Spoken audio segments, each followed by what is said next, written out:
Don't forget to give a thumbs up and provide a comment, and subscribe if you'd like to see more of this content. For this week's project, I'm going to do something a little bit different. I'm going to start with a wet piece of wood. It was cut about 6 months ago, cut in the summertime. You can see the end of it there, it's got some cracks in it. I'm just going to take my chainsaw and cut it down through the center, just above the center.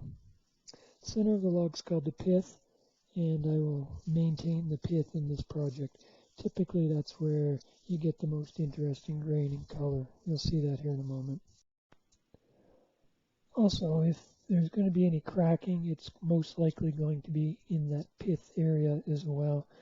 That's where the wood is under the most amount of strain. As I mentioned, this wood is wet. This log, although cut 6 months ago, a log this size would take 6 years to dry, usually about a year per inch. And now for the big reveal.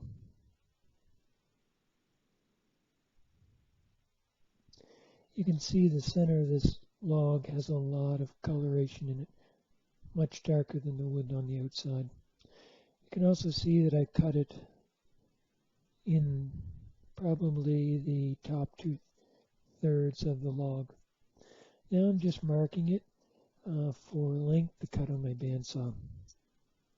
I can only turn about 12 inches, but since this is being turned square, I need to mark 6 inches from the center line out to the diagonal to be the maximum size that I can turn.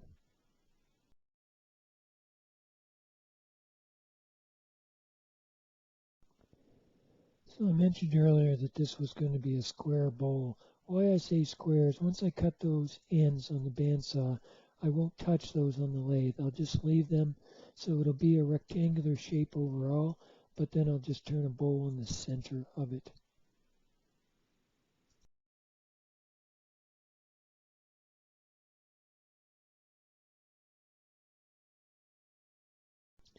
As I mentioned, this wood was very wet, so here I am just measuring the moisture on a piece that I'd cut off.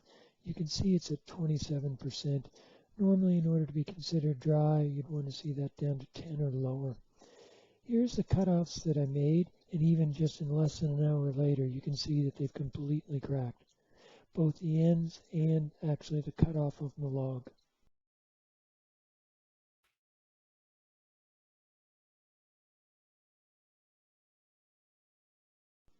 To prevent the bowl itself from cracking, I want to get it on the lathe as quickly as possible and remove as much wood as I can. Here I'm just marking to find the center so that I can drill a hole to put my worm screw in.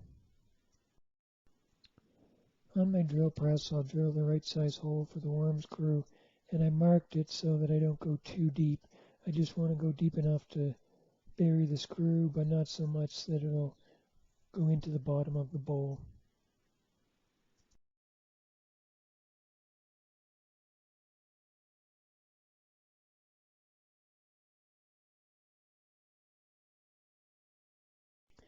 Now you can see the log mounted on the lathe. I have it on my worm screw, and I also have my tailstock brought up for extra support. As I mentioned, I want to get turning this as quickly as I can so that I can get as much wood removed before it starts to crack. Unfortunately, when I went to put this video together, I found that I accidentally deleted the actual turning of the bowl, so I won't be able to show you that. Here you can see I'm sanding the edges of the bowl, the square part, sanding it by hand. Very difficult to do this with the lathe spinning. Even though, if you've been following my videos, I have mentioned before I've turned some burls, which will have 10, 20%, 30% of the burl missing.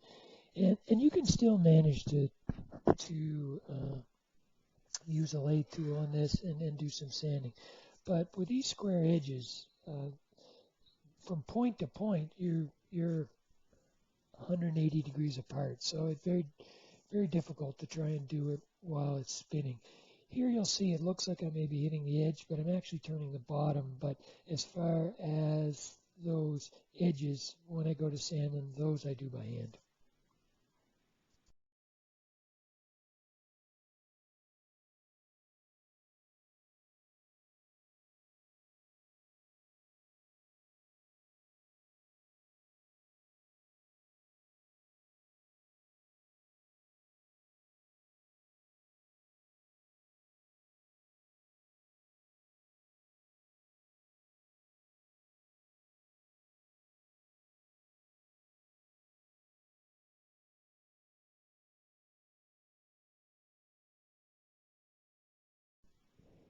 Here you'll see I'm sanding what is the outside of the bowl, but I'm well under the lip, so there's no danger of me getting caught in that as it's spinning. I'm just working on the bottom.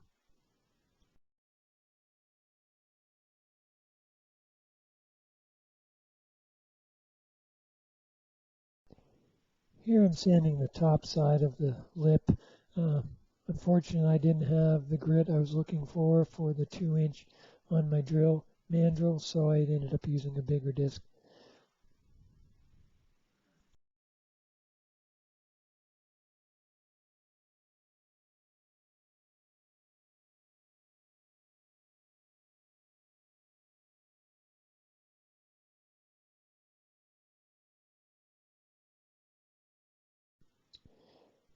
Now I'm sanding the outside of the bottom of the bowl, and the lathe is actually turned off. So as I'm sanding it with my drill, which is rotating it's turning the bowl as well.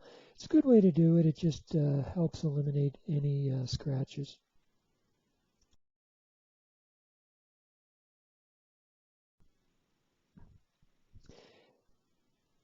After I sand and in between grits, I will often just use denatured alcohol to wipe down the the piece.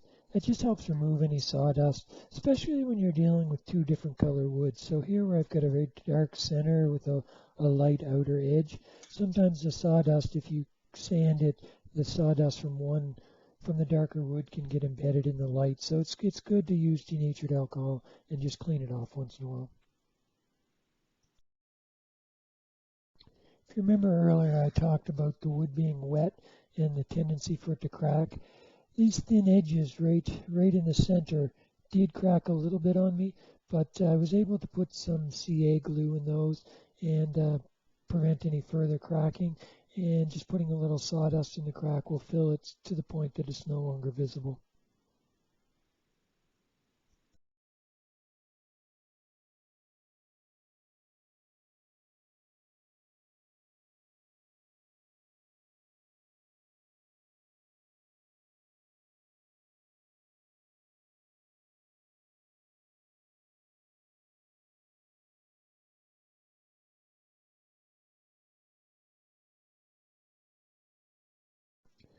Once it's all been sanded, I sanded this up to 600 grit.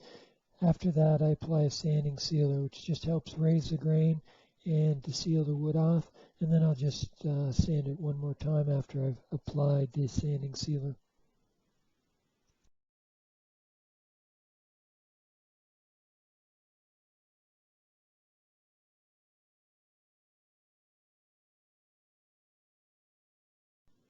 Quite often my finish of choice is a rub-on friction finish. OB Shine Juice is one I use quite often, but because of their regular shape, there's no way that I can apply a friction finish. There's no way I could rub it on. So here I'm just spraying a lacquer polyurethane finish on it. I ended up putting on 4 coats and just rubbing with fine steel wool in between.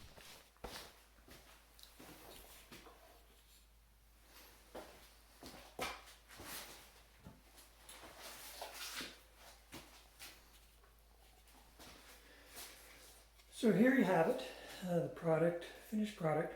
So it's a square bowl.